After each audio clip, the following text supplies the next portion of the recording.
Sir आप पहले बात कर लें, आप नाराज़ हुए हैं, इनको दें ताकि नाराज़गी तो हम कम करें। नहीं, आपके पास भी आ रहा हूँ। हाँ, आइए जी, आइए बताइए।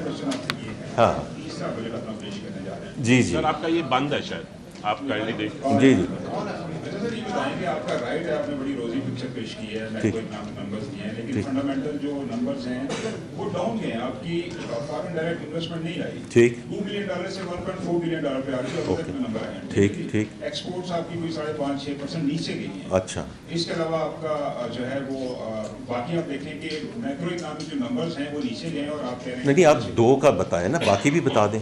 बाकी भी बात। हाँ, बाकी ये बताइएगा कि प्राइम मिनिस्टर का ये कहना कि आप मैक्रो इकोनॉमिक नंबर्स पे फोकस जरूर करें, लेकिन अगर ग्राउंड रियलिटी डिफरेंट है, आवाम को फायदा नहीं पहुंच रहा, उनको रिलीफ नहीं मिल रहा, रोजगार नहीं मिल रहा, जॉब नहीं मिल रही, महंगाई बढ़ रही है, अनएम्प्लॉयमेंट बढ़ रही है, तो आपके ऊपर ही अदम एतमाद नहीं, आपकी पॉलिसीज के ऊपर प्राइम मिनिस्टर का ये कहना। और दूसरा ये बताइएगा, आपके सामने इकोनॉमिक सर्वे है, आपने पिछले 2-3 साल में कितना एम्प्लॉयमेंट जनरेट किया, कितने लोगों को रोजगार मिला, ये बता दें। ठीक, चलें, हो गया जी सारा। अच्छा ठीक। तो एक्सपोर्ट्स का तो मैंने खुद जिक्र कर दिया और आपको बता दिया कि वहाँ कहाँ और किस वजह से वो रिडक्शन हुई है, which is essentially the food sector. मैंने ये भी आपको बता दिया कि कहाँ वैल्यू एडेड एक्सपोर्ट्स बढ़ी हैं। तो इसलिए एक टेक्सटाइल इंडस्ट्री का ये कहना कि जी हम ये है वो है, तो फूड सेक्टर में मैंने आपको 2 बड़ी क्लियर चीज़ें बताई कि $1.1 billion to date is rice, और $400 मिलियन उसका शुगर का था, which is 1, so that's $1.5 billion in one go. ठीक है जी। और बाकी किसी जगह बड़ी होंगी तो ये अब तकरीबन उसी जगह पे आ रहा है ना, $30 बिलियन के करीब। तो इस वक्त मैं आपको ओवरऑल एक बता भी देता हूँ कि इस वक्त जो इस साल का जो करंट अकाउंट है, हम तकरीबन कहाँ उसको कंप्लीट करेंगे, तो तकरीबन $30 बिलियन। और आपकी बात दुरुस्त है कि हमारी एक्सपोर्ट पिछले साल के मुताबिक में थोड़ी सी कम होगी, और उसमें these are 2 factors, this is not broad based, that was my point। हमारी जो रेमिटेंसेज हैं वो 41 से 42 के करीब होंगी। हमारी जो इंपोर्ट है, हमारा ख्याल था कि वो बिल नीचे होगा, लेकिन because of the petroleum price increases हो सकता है ये 70 के करीब टच कर जाए। तो वी विल बी, और IT सर्विसेज में because IT exports are going to इंशाल्लाह टच अराउंड $4.5 बिलियन, तो I think our current account is going to remain well within the targeted number and what we have advised।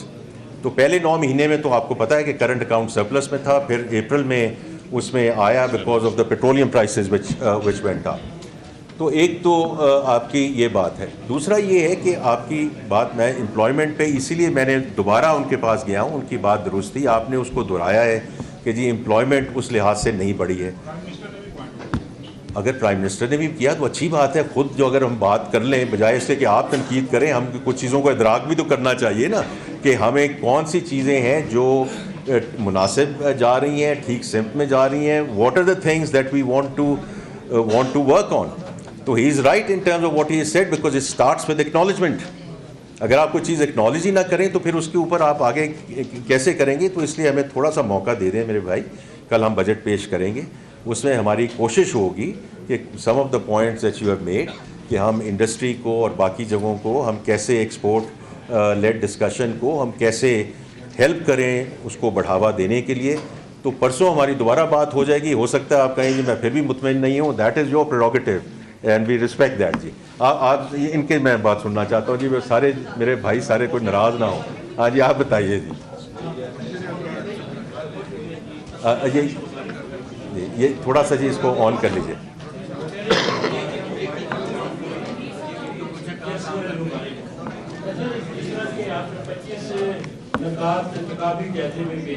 इससे तो जाहिर हो रहा है कि आवाम को बजट आएगा, लेकिन आप आगे देखें तो BJP के अंदर जो तेजी लाने के लिए, मुआशी इस्तेहकाम के लिए क्या मुराद जो है आगे पेश करना चाहिए। देखिए वो तो कल मैं बजट में बात करूंगा। देखिए मैं आप सब लोग जो हैं ये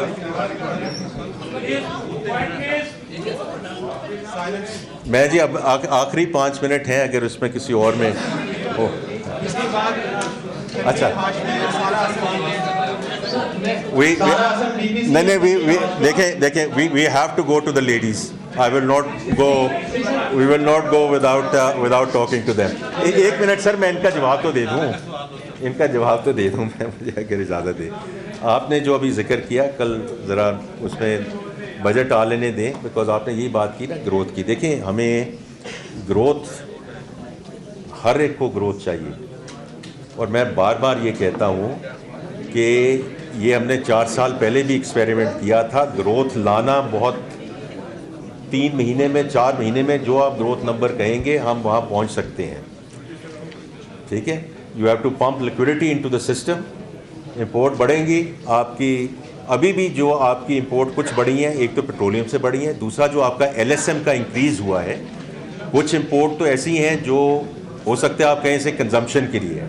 तकरीबन $1 बिलियन की जो इंपोर्ट बढ़ी है वो मशीनरी की वजह से बढ़ी है।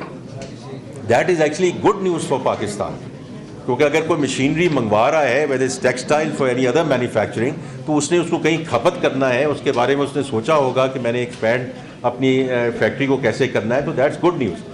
But our problem is because we have been import dependent for such a long time कि जैसे ही ये जाता है ऊपर, if it gets out of control, हमारा बैलेंस ऑफ पेमेंट का प्रॉब्लम हो जाता है, और फिर हम वापस go to the lender of the last resort, जिस पे आप सब फिर नाराज़ होते हैं कि आप वापस क्यों गए हैं। तो हमारी कोशिश ये है कि इस दफ़ा थोड़ा सा हम सस्टेनेबल ग्रोथ की तरफ जाएं, ताकि ये हम बूम एंड बस्ट साइकिल से निकले। जी बताइए जी बताइए जी।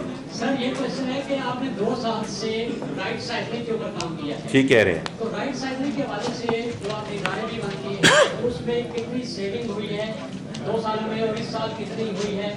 एक तो ये। दूसरा मेरा राशन सवाल करें ये है कि नहीं, अभी ना हम इसको मुख्तसर करेंगे, फिर हम आपके पास परसों हाजिर होना है। नहीं, अभी मैं एक्चुअली बड़ी मुदवाना तरीके से कहना चाहता हूँ कि हमने अभी जाके बजट की तैयारी कर ली है, तो इसलिए हमने फिर परसों हाजिर होना है। मैं पहले सवाल का जवाब दे देता हूँ।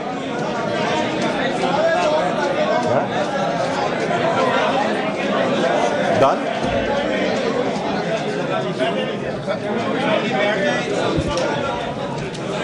जी,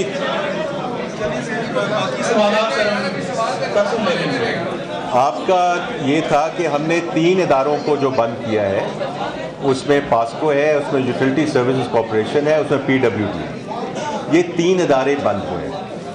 अब इसमें मैं आपको बड़ा खुलकर बताना चाहता हूँ कि हमने उसकी राइट साइजिंग में we have paid the severance packages जो सारा बनता था। देखिए, आप इस बात को थोड़ा सा समझने की कोशिश कीजिए। It's not a question of the number of people who were employed there and their salaries.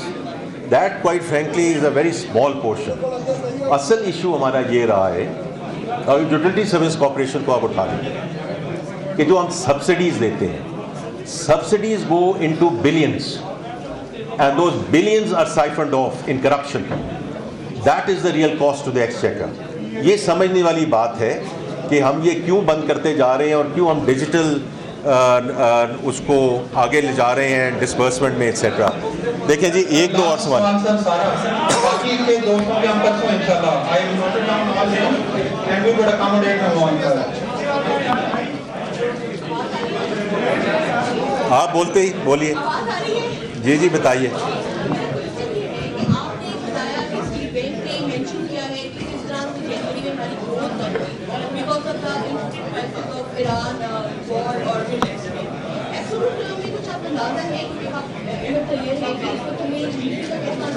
देखिए, मैं तो सिर्फ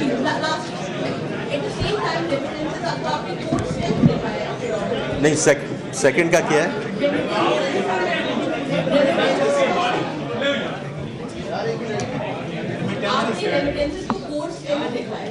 ठीक है, इस सिचुएशन में जबकि वॉर अभी तक जारी है और मिडिल ईस्ट हमारा बड़ा न्यूज़ है रेमिटेंसेस का, तो आप कैसे प्रेडिक्ट करें कि इतने सारे रेमिटेंसेस में बढ़ जाएंगी और आपसे फायदा होगा? नहीं, मैंने अगले साल की तो रेमिटेंस की कोई आपसे बात ही नहीं की है।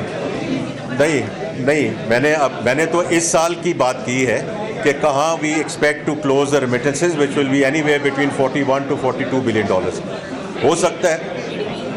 अब GDP का मैंने आपको बता दिया है कि हम उसमें से, लेकिन not with standing that this the largest size of $450 billion तो आप इसमें देख लेंगी जो इस साल का हुजम है वो $450 बिलियन है GDP का, which is the highest ever in the countries history.